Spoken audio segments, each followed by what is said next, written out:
Hello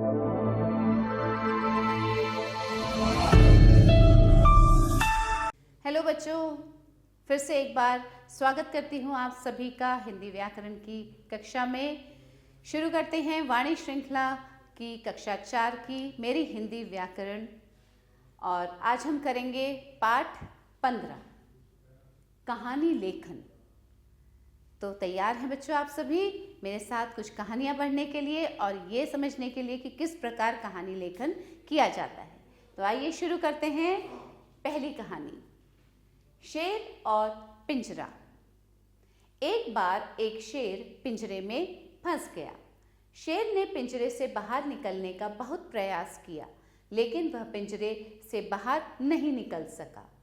देखिए ये चित्र बना हुआ है, शेर और पिंजरे के अंदर बंद है शेर, उसके बारे में लिखा जा रहा है। शेर वहां से आने वाले प्रत्येक व्यक्ति से पिंजरा खोलने के लिए निवेदन करने लगा, लेकिन वनराज के डर से कोई भी पिंजरा नहीं खोलता था। एक दिन एक यात्री वहां से गुजर रहा था। शेर ने उससे पिंजरा खोलने के लिए निवेदन किया। यह यात्री शेर की बात सुन उस यात्री ने कहा, मुझे डर है कि पिंजरा खोलने पर तुम मुझे खा जाओगे। शेर ने कहा, मैं इतना कृतज्ञ नहीं हूं, जो मेरे प्राण बचाए मैं उसे ही खाऊं। यात्री को शेर पर दया आ गई और उसने शेर को पिंजरे से बाहर निकाल दिया। फिर क्या हुआ देखिए। शेर बाहर आकर बोला, मुझे बहुत भूख लगी है, तुम मेरे मित्र नहीं हो, मैं तुम्हें खाऊंगा। वो तो शेर है। यात्री ने कहा, तुम बड़े दुष्ट और कपटी हो, क्या तुम मेरे उपकार का यह बदला दोगे?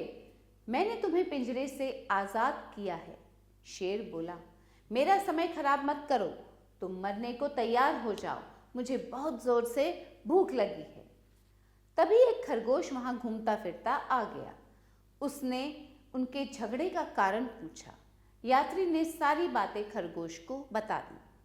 खरगोश ने बुद्धि से काम लेते हुए कहा, मेरी समझ में तो कुछ आ नहीं रहा है। वह यात्री से बोला, आप पहले जहां पर खड़े थे वहीं खड़े हो जाओ, और राजन आप कहाँ थे? शेर बोला, मैं पिंजरे में था। खरगोश बोला, आप पिंजरे के अंदर जाइए। अब देखिए कितना दिमाग लगाया खरगोश ने। खरगोश ने कहा, मुझे कुछ भी समझ में नहीं आ रहा है, जो जहां था वो वहीं चले जाओ, उससे मुझे समझ में आ जाएगा। अब देखिए क्या हुआ जब उसने कहा कि आप पिंजरे में जाइए। शेर पिंजरे के अंदर आ गया और बोला, मैं यहां था। जैसे ही शेर पिंजरे के अंदर गया, खरगोश ने तुरंत पिंजरे को बंद कर दिया। इस तरह खरगोश ने यात्री की जान बचा ली। अब इस कहानी से बच्चों क्या शिक्षा मिलती है? हमें दुष्ट लोगों पर कभी भी विश्वास नहीं करना चाहिए, ठीक है? क्योंकि शेर पर तो विश्वास वैसे भी नहीं करना चाहिए, क्योंकि शेर तो किसी को भी नहीं छोड़ता है, अपने सामने जो आता है वो उसको खा जाता है। परंतु उस दयालु आदमी ने उसको पिंजरे से बाहर निकाला, परंतु शेर फिर भी नहीं माना। और खरगोश ने किस प्रकार अपनी बुद्धि लगाकर उस यात्री को बचा लिया।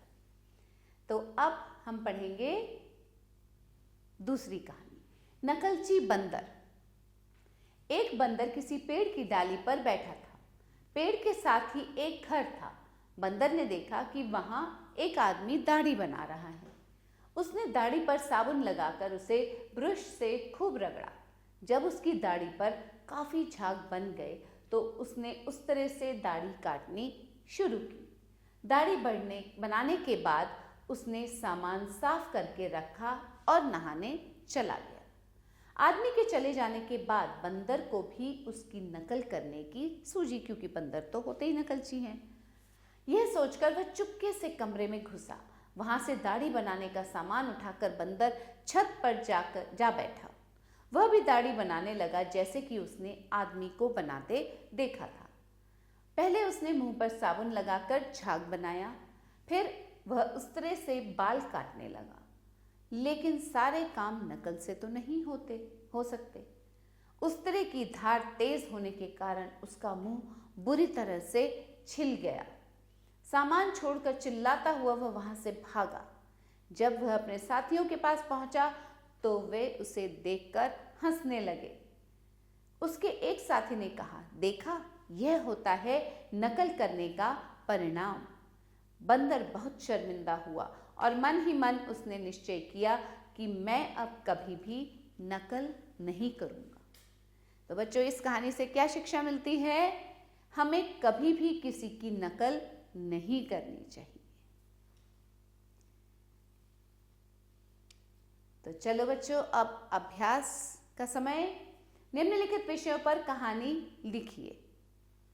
अब आपको समझ में आ गया कि किस प्रकार कहानी लेखन किया जाता है, किस प्रकार लिखते हैं कहानी। तो इन विषयों पर कहानी लिखनी है आपको। जैसी करनी वैसी भरनी, जैसा करोगे वैसा पाओगे। इसका मतलब ये है, चतुर खरगोश, प्यासा कौआ, एकता में शक्ति।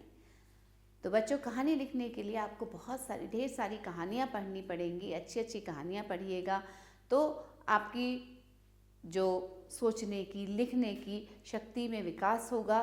तो उससे आप अच्छी अच्छी कहानियाँ लिख पाएंगे, अच्छे अच्छे शब्दों का प्रयोग कर पाएंगे और अच्छी कहानियाँ लिख पाएंगे।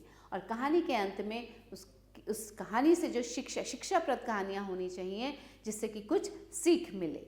ठीक है, तो यही होता है इस पाठ का अंत। फिर मिलते हैं एक नए पाठ के साथ, कुछ नया सीखने के लिए, कुछ नया पढ़ने के लिए। तब तक के लिए आभार।